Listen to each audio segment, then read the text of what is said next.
We're going to talk today about facing our giants. We're on a series of great Bible events, and I don't think I have to even tell the little children who we're talking about when we're talking about facing giants. I think even the little ones know where we're at in our Bible stories. There's a little man, actually he's not much of a man at this point in his life. He's a little boy, a young boy. Not quite as young as little Austin there, but maybe more like Caitlin's age, or even a little younger. A young boy named David, and he fights a mighty giant named Goliath. I'm sure each and every one of us can remember some times in our life when we've struggled against something, where we've been fighting battles, and we felt like we've just been hit with a Mack truck. Just everything's coming against us. Times where we felt like we spent everything we've got just trying to defeat this certain giant in our life. You know, if we're fortunate enough, we don't feel that way too often. But some of us, more often than others, and all of us, at least sometimes, feel like there's a giant in our life that we're facing. You know, in some cases it may be a problem or just a distraction in our life. And in other cases it might be some sin that's just been burdening our soul that we've been struggling with and we haven't been able to get over because it just keeps coming back over and over again. Well, we've all been to this place where we've had to deal with these giants. Giants like worry, fear, anxiety, depression, or insecurity. No matter whatever it is, whatever that giant may be, you know, we've wandered through those valleys of life. We've wandered through them looking for some answers, looking for a way to overcome this giant, and sometimes we come up empty. You know, we may feel like we're David standing in the shadow of a giant Goliath. You know, Bruce Larson in his book, Believe and Belong, tells of how he helped people who were struggling to defeat the giants in their lives. And I'm going to read a little quote from his book. He says, "For many years I worked in New York City and counseled at my office any number of people who were wrestling with these situations. Often I would suggest they walk with me from my office down to the RCA building on Fifth Avenue. In the entrance of that building is a gigantic statue of Patrick, a perfectly proportioned man who, with all his muscles straining, is holding the world upon his shoulders. There he is, the most powerfully built man in the world, and he can barely stand up under his burden. He says, now, that's one way you can live. I would point out, trying to carry the world on your shoulders. But now, come across the street with me. On the other side of Fifth Avenue is St. Patrick's Cathedral. And there behind the altar is a statue of Jesus as a boy, perhaps 8 or 9 years old, and with no effort, he is holding the world in one hand. You know, the truth is, we have a choice. And we're faced with the question, now who are we relying on to defeat our giants in our life? When we face that giant, who is it that we're relying on? Who are we counting on to carry us through? Who are we counting on to carry our burdens for us? You know, Goliath, that was David's giant. It was David's giant to overcome. It was his distraction. It was his problem. In fact, Goliath was more than just David's problem. Goliath was the problem of all of Israel. And they had to overcome him. And even though the Spirit of the Lord had departed from Saul at this point, because Saul had turned away from God in some aspects, but Saul was still leading the armies of the Israelites into battle. And by this point, Saul had lost all his confidence in God's leadership for Israel, which explains why God had departed from Saul. You know, Saul had not only given up on God for his own life, he'd given up on God for the life of Israel. And for a long time, Saul and his men would wake up every morning and they would stand face to face with their giant. You know, but that exactly there was the problem. Every single morning they would just simply get up and stand face to face with their giant. Day after day after day. They simply faced the giant. They never took any action towards dealing with the giant. That was the key element missing in their battle strategy. It doesn't do us any good to go up and face the same giant every single day, not bothering to try and deal with that giant. Now, if you want to look with me, I'm not going to actually specifically read some scriptures, but I'm going to point out some verses in 1 Samuel chapter 17, if you want to kind of follow along with the story. And in 1 Samuel 17, that's where we read about this, probably the most famous battle in all of the Bible, the most famous battle in all of history. Like I said, every child in this room knows about this battle. You know, David faced a physical giant in Goliath. You know, but we face giants of our own all the time. You know, sometimes these giants may be mental, sometimes they may be physical, sometimes they might be emotional or spiritual. But we face giants, just as David faced this physical giant. So we must ask, how do we defeat the giants in our lives? Well, if we want to look at how we defeat giants in our life, let's take a look and learn from David. And look from the giant-killing days of David and what we can take from that situation for ourselves. Now, David lived by a simple principle that allowed him to defeat the giants in his life. First of all, he had nothing to prove and nothing to lose. You know, he realized that everything that he was and everything that he had belonged to God. And if you're willing to give everything to God, then you have nothing to lose. So David had nothing to lose because everything, he had already given it completely to God. You know, even as he stood on the battlefield, he was there under the authority and the direction of God. Because he had even given him steps. He had given his life dedicated to the service of his God. He wasn't there because he wanted to impress Saul. He wasn't there because he wanted to impress Goliath. He wasn't there because he wanted to impress his brothers or his friends. He was there because that's where God wanted him to be. He wasn't there to prove anything to any of the soldiers, most of which, if not all of which, were bigger than him. Bigger than him, stronger than him, more trained than him. But yet, he was there because God asked him to. Why was he even at the battlefield, first of all? Why was David even at there that day? David wasn't there fighting that battle because someone was standing there. He was there for one reason only. He stood in front of Goliath because Goliath was there making fun and disgracing the true and living God. And David wasn't going to stand for it. He was the only one that stood up and said, I'm not going to take this. I'm not going to let this man make fun of the God of Israel. David had nothing to prove and nothing to lose. Now, as we read the story goes that the Israelites and the Philistines met in the valley of Elah to battle. They met in this valley. Basically, there was a mountain on each side. The Israelites camped on one mountain on one side, the Philistines on the mountain on the other side. And if one side decided that they wanted to relay some message to the enemy or to taunt the enemy, without actually having to attack them, they would simply send a messenger down to the middle of the valley, about the center of the battle line, and they could communicate across to the other army. And this is exactly what Goliath had done. Every day, for 40 days, Goliath came down to that battle, down to that middle of that valley, twice a day, for 40 days. And he would step out of his ranks, he'd go down to that line, and he would trash talk Israel. Not only would he trash talk Israel, but he'd trash talk the God of Israel. You know, chapter 17, verses 4 through 7 give us a very physical description of who Goliath was and how big he was. He was a huge man, a giant. He stood about 9.5 feet tall. I can't even imagine seeing someone 9.5 feet tall. And he wore bronze armor that weighed 5,000 shekels.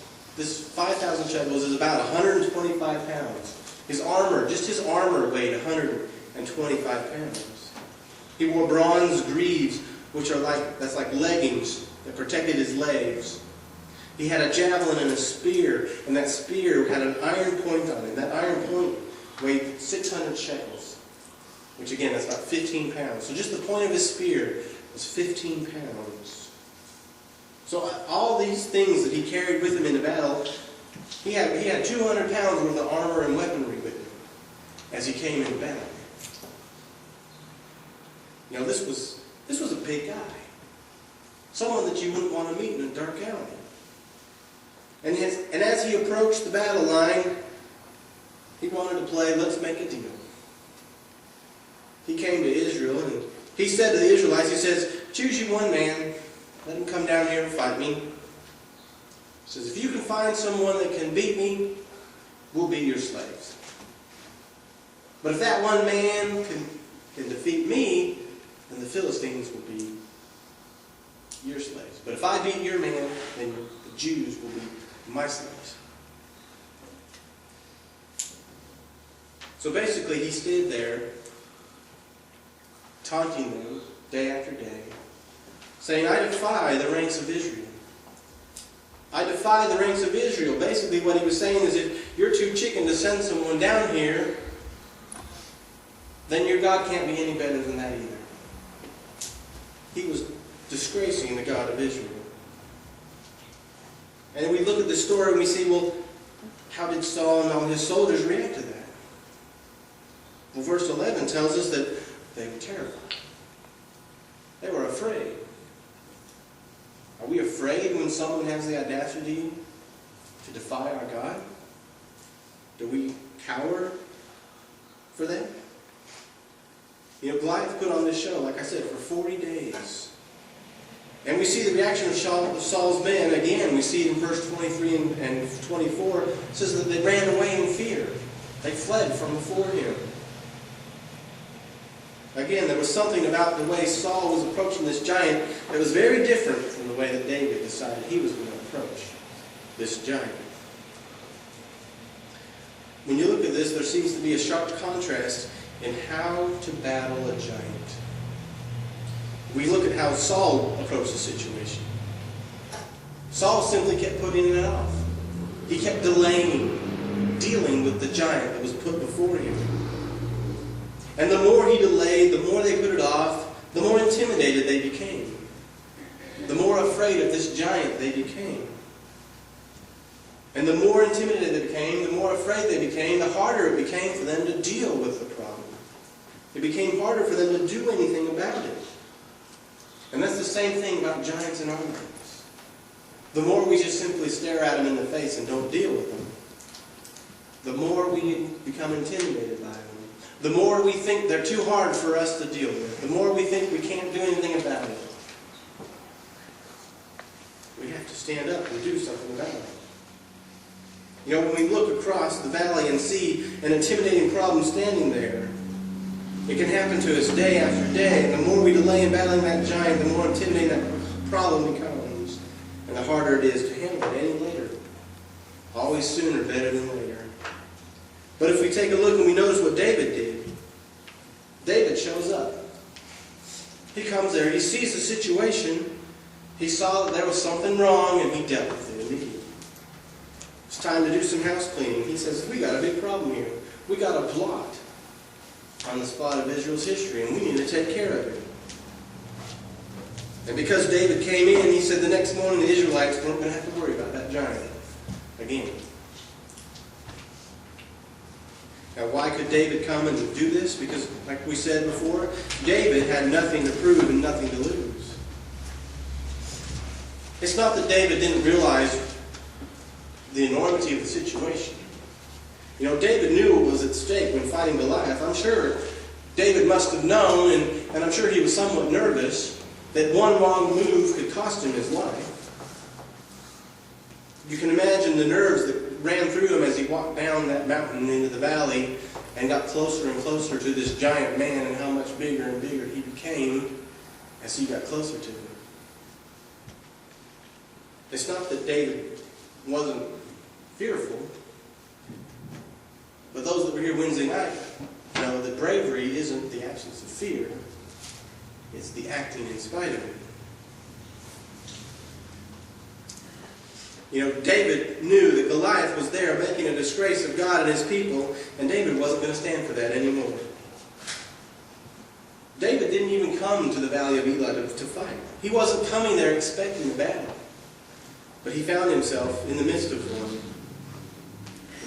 David was only there because his father had sent him to check on his 3 older brothers, to bring him some food, to come back and let his father know how his brothers were doing. You know, as David shows up there to say hi to his brothers, to check on them, he probably had no idea who Goliath was. He probably had no idea that this taunting had been going on for 40 days. But we think about our lives. And that's the way it is with our lives. We don't always go into life expecting a battle. We don't go expecting to be faced with a giant, but they come to us sometimes.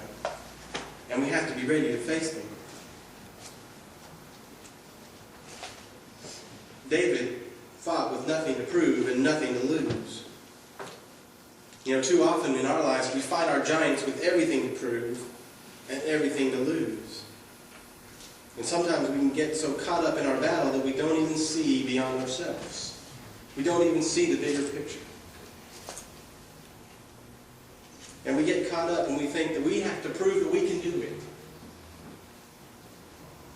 But that's not what David was here doing. That's not what God would have us to do. We must remember that God is bigger than our problems. And God is bigger than our giants. And that day for David, God was bigger than Goliath. You know, when we look at David's battle strategy, we can find 3 strategies for battling our giants in our life. First of all, we can never assume that what worked for somebody else to defeat their giant will automatically work for you. You know, verses 38 and 39 tells about David came to Saul and he asked for permission to go fight Goliath. And if any of you have heard the description of Saul, we talked about it, I guess, second Sunday a couple weeks ago. We talked about Saul and the description of Saul found in chapter 9. It says he was without equal. Very impressive. A head taller than all the others. He was a very big man too. Maybe not as tall as Goliath, but he was not a small person. And if you read the description of David, it said he's a ruddy little boy. Which means he's healthy, but he's still a youth. He hasn't matured fully yet. He hasn't broadened his shoulders. He hasn't grown into his manhood, so to speak. So here you have a man with no equal in Israel and a young lad. Now Saul takes all his armor and puts it on David. You can imagine Saul and little David wearing Saul's armor. I'm sure he must have just been swimming in that thing. Probably weighed down with it, not being able to move too much. You know, finally David just takes it all off and he says, I can't use this. Because I haven't proved this armor. I've not grown into it. I've not matured into it. There's no way I can use your armor, Saul, to go fight this giant. So the point is, David simply went in and did it the way God had asked him to. The same needs to be true for us. You know, we may look around and see people fighting battles in their lives, and we may think, well, I can do that. But if that's not the way God's directing you, then that's not what will work for you. We have to heed God's prompting. We have to do it God's way. And that's what David did when he stepped up that day. God created each and every one of us unique. We're not the same. He gave us each our own unique characters, and we each have our own unique ways to handle and defeat our problems. And your giants are your giants. A giant to you may look like a midget to me. A giant to me may look like a midget to you. So we can't approach them the same way as everybody else does. Secondly, we have to trust first in the Lord, and not just in the weapons He's given us. You know, God gave us some wonderful weapons to battle giants in our lives. We have His Word. We have prayer. We have our church family. We have our relatives. We have some wonderful weapons in our lives to help us. But we can't put our faith and trust in that thing specifically. We have to put our faith and trust in God Himself. Verses 45 forward in chapter 17 tells us that David and Goliath approached each other in battle with their own weapons.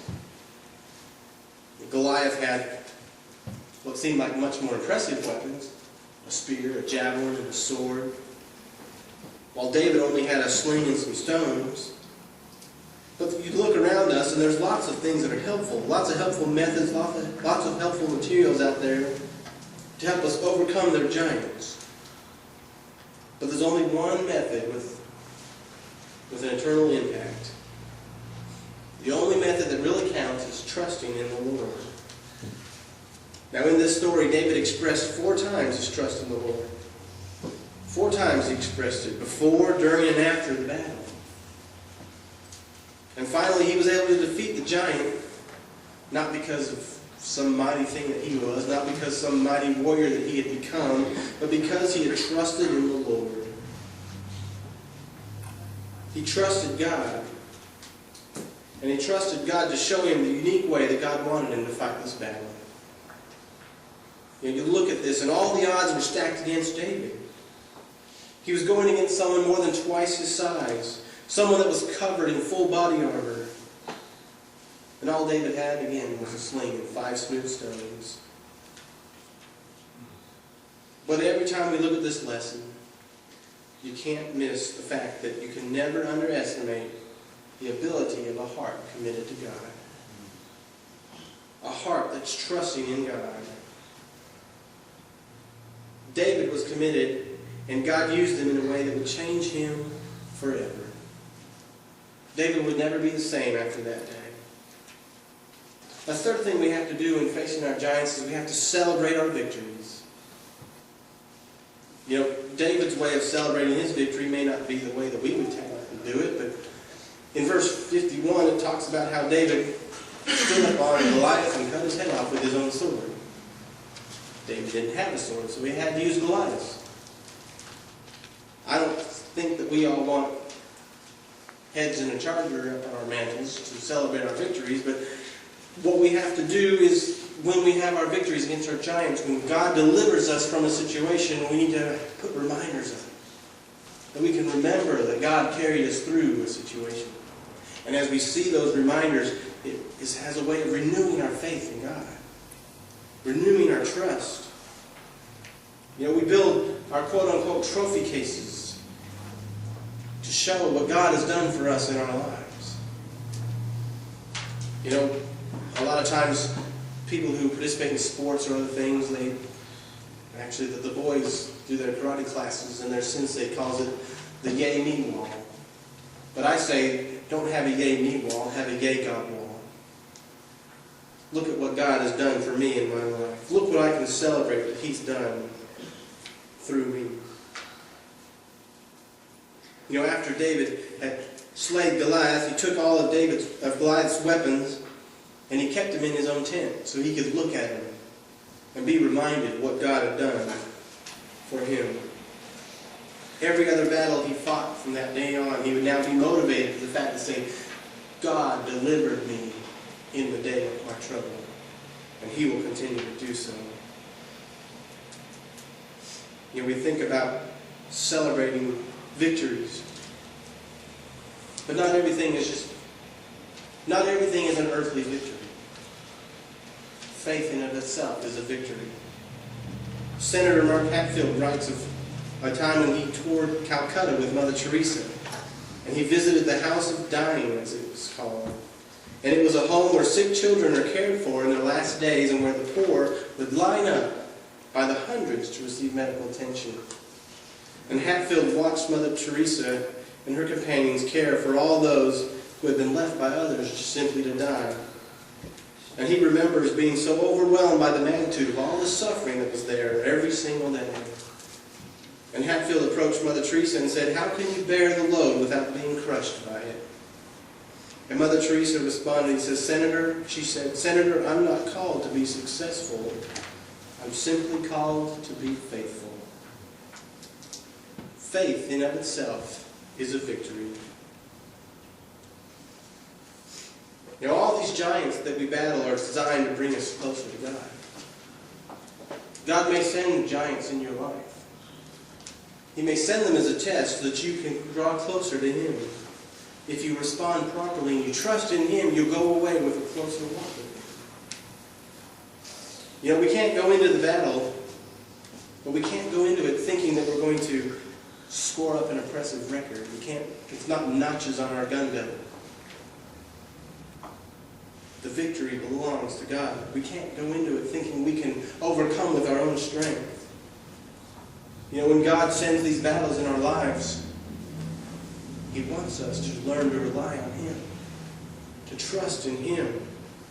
It's a call from God to stand up against the giants in our lives and be faithful to Him as we battle. So ask yourselves today, have you given your battles to God? Have you turned them over in faith to trust Him to fight them? Or are you still trying to fight them on your own? Are you still trying to rely on your own strength? Let us, as we go battle our giants, echo the call of David and say that the battle belongs to the Lord. Let's stand as we dismiss the Lord prayer.